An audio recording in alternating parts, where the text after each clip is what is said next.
সবাই, আশা করছি সবাই অনেক ভালো আছেন। আলহামদুলিল্লাহ আমরাও অনেক ভালো আছি। চলে এলাম ট্রেন্টিনো আলতো আদিজে এর আরো একটি পার্ট নিয়ে। তো দেখতেই পাচ্ছেন আমরা এখন প্রথম কেবল কার থেকে নেমে বরফের মধ্য দিয়ে হাঁটছি, আর বেবিরা তো বরফ পেয়ে অনেক খুশি। আসলে আমরা সবাই অনেক খুশি পিকনিকের জন্য এমন একটা স্পট পেয়ে। সবাই এখন যে যার মতন করে ছবি তোলা নিয়ে ব্যস্ত, কেউ কোনো ধরনের পোজ বাদ রাখছে না। যার মনে যত ধরনের পোজ ছিল সবাই সেই ধরনের পোজ নিয়ে ছবি তুলছে। এই যে আমার সাহেবও দেখেন পোস্টপারেন্ট শুরু করে দিয়েছে। যাই হোক, অনেক ভালো লাগছে। এই যে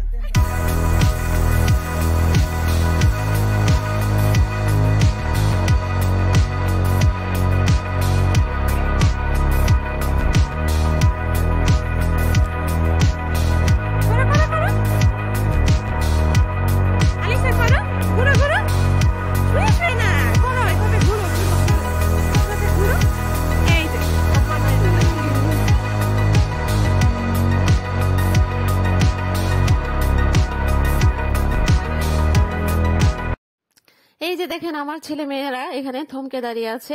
ওরা কিছুতেই এখান থেকে যাবে না, এখানে বরফের উপরে খেলবে। কত করে বলতেছি যে আরে চলো সামনে যাই, সামনে আরো অনেক সুন্দর সুন্দর জায়গা আছে, আরো অনেক বরফ আছে, ওখানেও তো খেলতে পারবে। না, ওরা কিছুতেই এখান থেকে যাবে না, ওরা এখানেই খেলবে।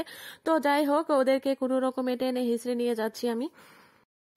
আর ওদের কথা কি বলবো, আমরা বড়রাও তাই করছি। যেখানে কোনো সুন্দর জায়গা পাচ্ছি ওখানেই ছবি তুলতে তুলতে থমকে থমকে দাঁড়িয়ে যাচ্ছি। এই যে দেখেন সবাই বড় মানুষরাও যারা আছি তারাও এখানে সেখানে থেমে থেমে এই যে ছবি তুলছি আর পোজ নিচ্ছি। তো আসলে এত সুন্দর জায়গা পেলে সবাই তো এরকমই করবে, যেতে মন চায় না। আসলে আসলে সামনেও তো আরো সুন্দর জায়গা আছে, আমরা ওখানেই যাচ্ছি এখন।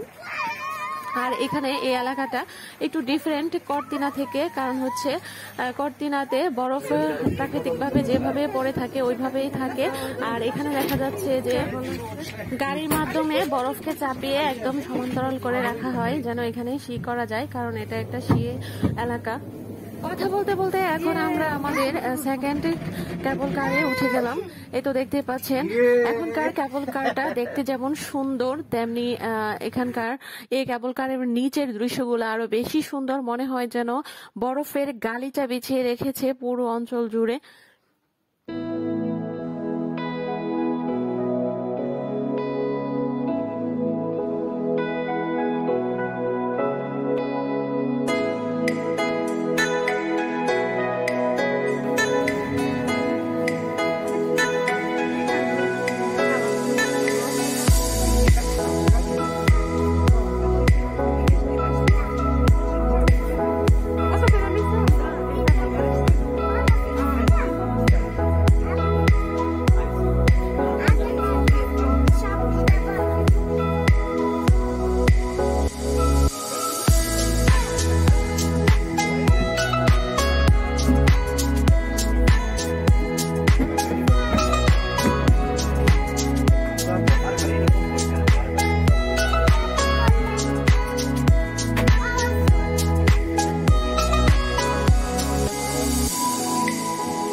সর্বোচ্চ পর্বত শ্রেণীর একটি পাহাড়ে আমরা ফ্যামিলির সবাই একসাথে এই যে একটা ছোট একটি কেবল কার দিয়ে পাহাড়ের ডাল বেয়ে বেয়ে উপরে উঠছি, আর এরকম সুন্দর প্রাকৃতিক দৃশ্য দেখছি। আসলে এর কোনো অংশই আমি বাদ দিতে চাচ্ছি না। আমি চাচ্ছি যে সবগুলো মুহূর্ত যেন আমার চ্যানেলে থেকে যায়। এই কারণে আমাকে পার্ট পার্ট করে ভিডিওগুলো দিতে হচ্ছে। আমি এর কোনো অংশই বাদ দিতে চাচ্ছি না। আসলে এত সুন্দর দৃশ্য আর এত সুন্দর প্রাকৃতিক পরিবেশ দেখতে অনেক ভালো লাগে। আর এটা যদি সবগুলা অংশই যদি আমার চ্যানেলে থেকে যায় মাঝে মাঝে দেখতে পারবো, এই কারণে আর আমি কোনো অংশ বাদ দিচ্ছি না, যার কারণে পর্ব করে করে আমাকে দিতে হচ্ছে।